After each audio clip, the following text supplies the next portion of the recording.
Next up is Stephane Richard, the CEO of Orange, and David Barou, who is the news editor-in-chief of Les Echos. And they will have Clara Shih and Gary Vaynerchuk.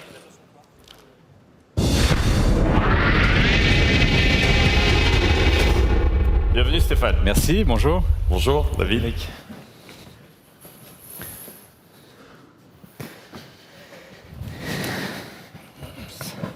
Hi everybody. Hi Stephane. Hi. Today we're here to talk about the future of the internet. What will the web look like 10 years from now? It's difficult to guess it right. It's a tough question. What we know for sure is that in this world we will live more and more with big data. Operators, telcos are able to capture more and more information about the users, about everybody. But one question I have is, how can you really use this gold that you have in a way in your hand to make it into something profitable? The impression that we have is that there are huge data, but that telcos are not in a very good position to actually use them in an efficient way to make more money. Well, first, it is true to say that telcos have a lot of data at their disposal. Second, the question that you raise, in my view, is not only for telcos. I mean, it's for everyone. And honestly, I think it should be raised for a lot of other people than telcos that are today making business out of data.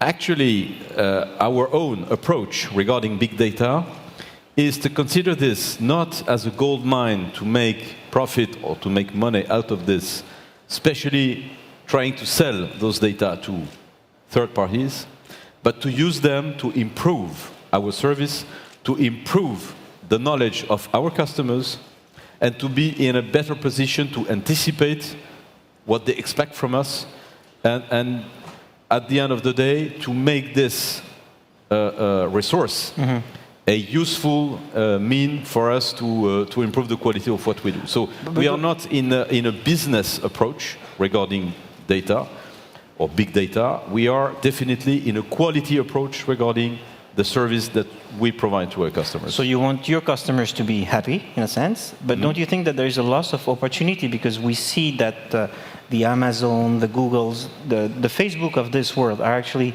able to capture most of the value when they travel on your network by using those data. Isn't there a way for you to try to go a little bit further than just having happy customers? Well, I'm not sure that it's by using the data that we have on our customers that those people are making money. They are making money by pushing some services, by the way, nice services that are attractive to customers, to people, and definitely they need our networks to make those services available. But it's also our interest, of course, to have customers that use our services, access bandwidth. It is not so much a matter of big data than of an economic balance to strike between over-the-top players and the carriers, which is, as you know, probably an ending debate. Now, it is true to say that we can make some positive things out of data and big data. And for instance, we are ready to offer the data that we have on our customers, but in an anonymous way. To share them with... To share them, to make what we call open data. For instance, suggest to people in universities, in public authorities, to have access on some data on our customers in an anonymous way, in order to make them useful for further decisions, like, for instance, building a new area, public transportation, or fighting against some diseases in some countries. We have had very interesting experiences in some countries, in Africa, like Ivory Coast, where we a lot of data to public authorities in an anonymous way, once again, to make them, in fact, able to use those data So if there are developers in this room today who want to use some of your open data to develop new application, they know that they can knock on your door. It is something that we can do, but once again, Anonymous. we have a very strong commitment to our customers, which is not to use their personal data against their will. And we want to be 100% transparent, which honestly is maybe not the case of other internet players. Maybe that raises a question about the political environment surrounding big data today. We've seen a lot of controversies. We know that state, the CIA, and others also use the data that the telcos have. Aren't you afraid that there will be some kind of maybe a backlash from the users? Do you see early signs of some of your customers asking you to use those data with more cautious already? You're right, it is a very sensitive issue. I think that today, in a world where there's a lot of data, personal data in the networks, not only in the telcos, once again, data are everywhere, in fact, and they are used by a lot of other people. I think it's a very sensitive issue to be able to provide people with some guarantees around the protection of their personal data and the use that we make out of them. As a telco, we have taken a very strong commitment to our customers regarding the protection of their personal data. We have regulation also, and in the same time, of course, we have some, I would say, normal relationships with the governments, or the countries where we operate. But I think that we must be, we must pay a lot of attention to those very sensitive issues, because it can be something that can threaten the development of internet. But aren't the telcos maybe cooperating a little bit too willingly with the different states? We know that in the US, and I guess it's the same in France, and there's a big debate right now in Parliament also about the fact that the government and the police will be able to spy on us in a very efficient way, and in order to do that, they need to work with a company like Orange. Aren't you maybe working with them too willingly? You know, we have laws in this country, and the States probably also, I'm sure. But as far as France is concerned, there are laws, a lot of different laws that are, in fact, creating a very accurate frame of what is expected from the telcos in the relationship with the government bodies. You have the legal part of this. When there are legal inquiries, we are requested to provide some information, but it's only a judge that can ask this. Then there is a public administrative body which is in charge of getting some data out of the telcos, but it is a very accurate and very formal, you know, circuit of authorization. And in fact, we have strictly no margin of maneuver regarding those rules. They are very strict, very formal, very rigorous, and we do respect all the rules that we have. And your impression is that the spying on citizen, in a sense, is not a huge scale business. It's only marginal, and it's only on case by case.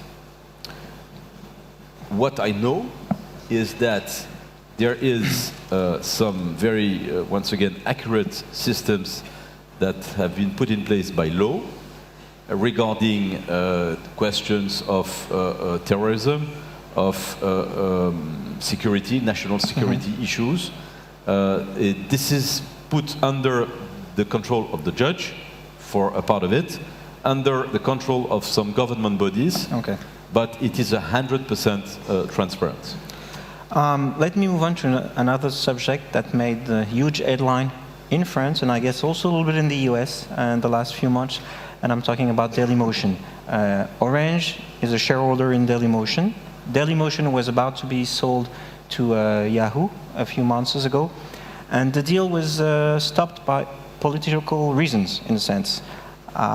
What are your lessons? What did you learn from this, which, in a sense, the sign that France sent to California is that we don't really want you to invest in France, and we don't really want you to help us grow our businesses. Don't you think that it was a sad story? What are the lessons that you take a few months after on this episode? Well, first, we are happy to be a shareholder, in fact, the unique shareholder of Dailymotion. Dailymotion is a nice company, is a nice story. Dailymotion is growing very quickly. Clearly, Dailymotion is tiny regarding YouTube. Compared to YouTube, yeah. And as you know, there is a competition between those two companies, but one is much larger. But in the same time, I think it's very important for Dailymotion, for France, for the digital ecosystem that we have here, to have a player like Dailymotion.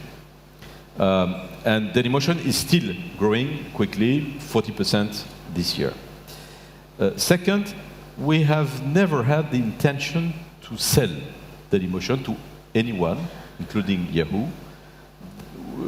In fact, what we're trying to do, and what we are still trying to do, is to look for the relevant and strategic and industrial partners in order to help Dailymotion to accelerate its growth. Because as you know, there is a huge gap between Dailymotion and YouTube, and Dailymotion needs more resources and more relevant partners to accelerate its growth, especially in the US market, because the US market is the largest market for video online services in the world.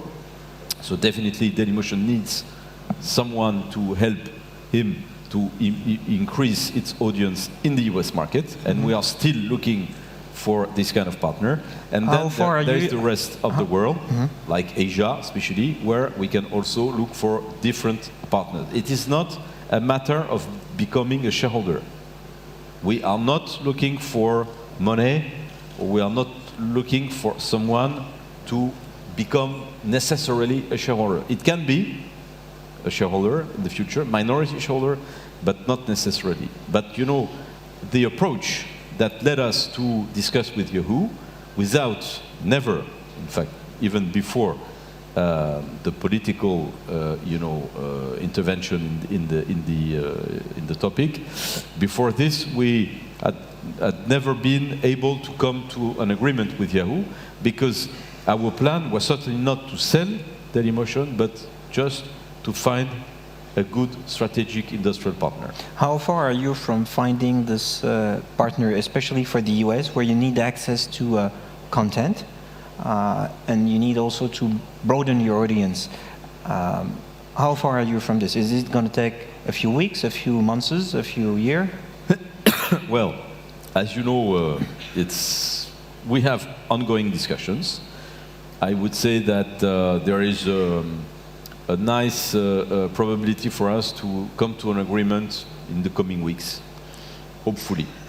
For the US market or for the Asia? US market, yes. And at the same time, you're looking for a partner in Asia. How long will that take? Could it be the same partner that will open you also the door of Asia, or you need another partner for this? No, we are talking about two different partners, clearly.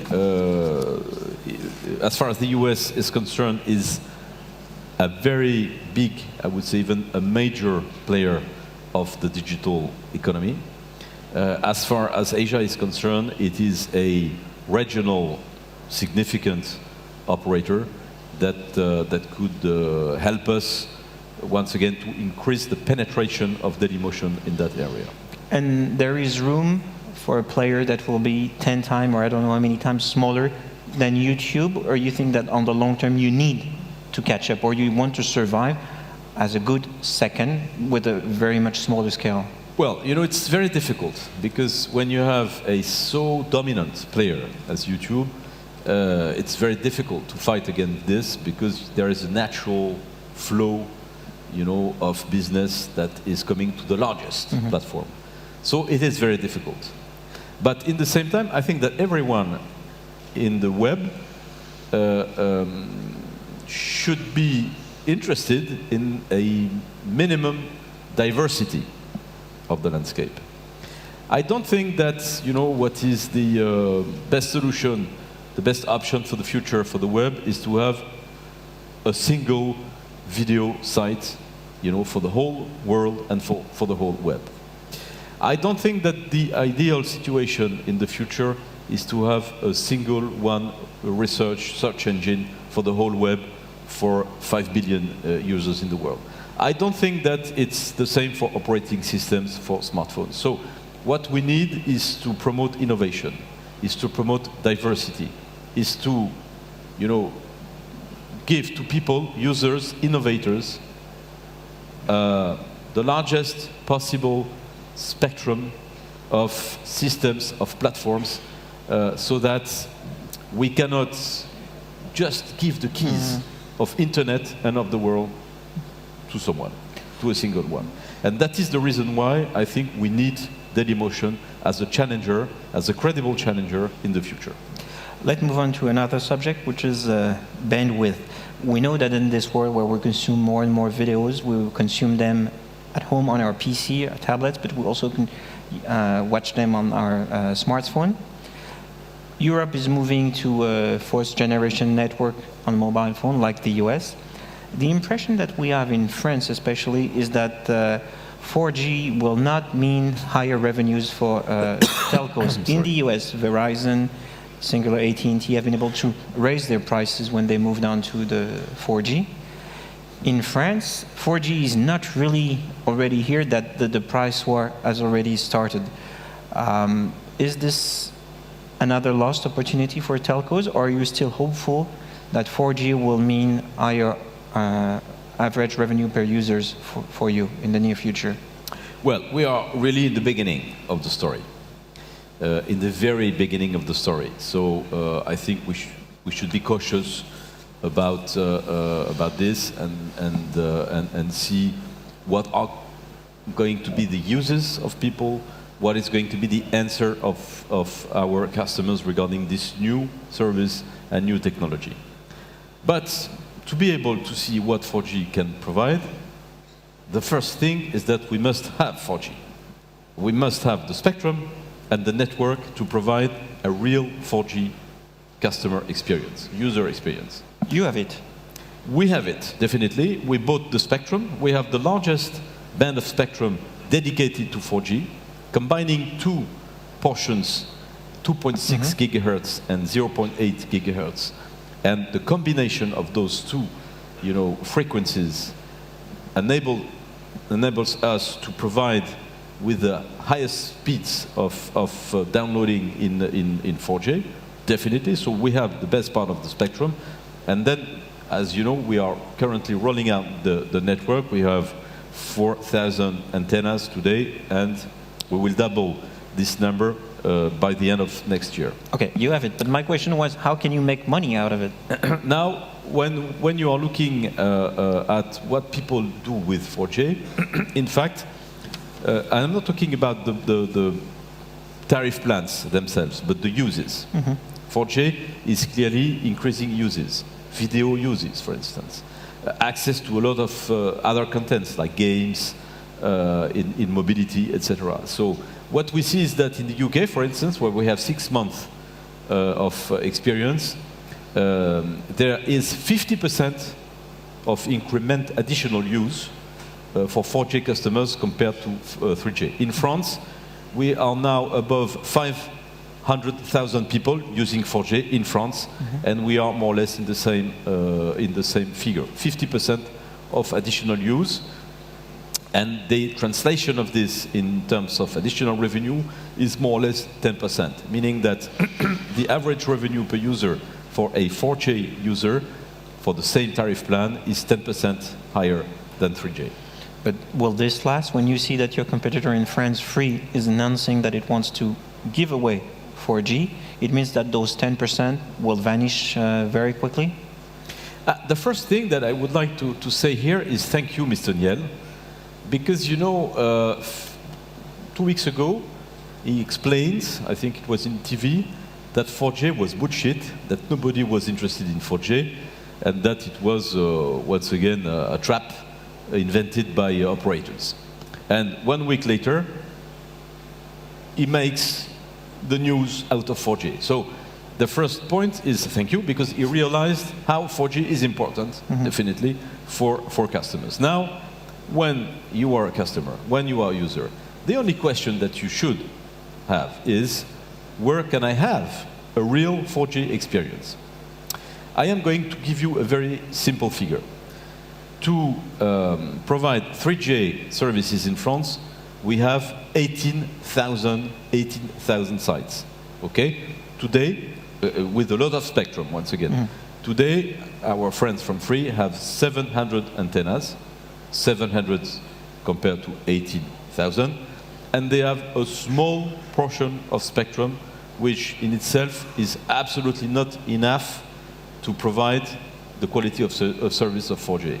So, I don't care about the prices that Free is going to offer on 4G. This is not the problem. The problem is a price and a service. What is the quality of the 4G service which is provided by Free? Probably that even at €0, it's too expensive. Thank you very much, Stephane, and hope to see you here again next year. Thank you. Loïc? Thank you, David. Stephane, would you like a Haribo? Non. Merci. Merci d'être venu. Et à l'année prochaine, alors. À l'année prochaine.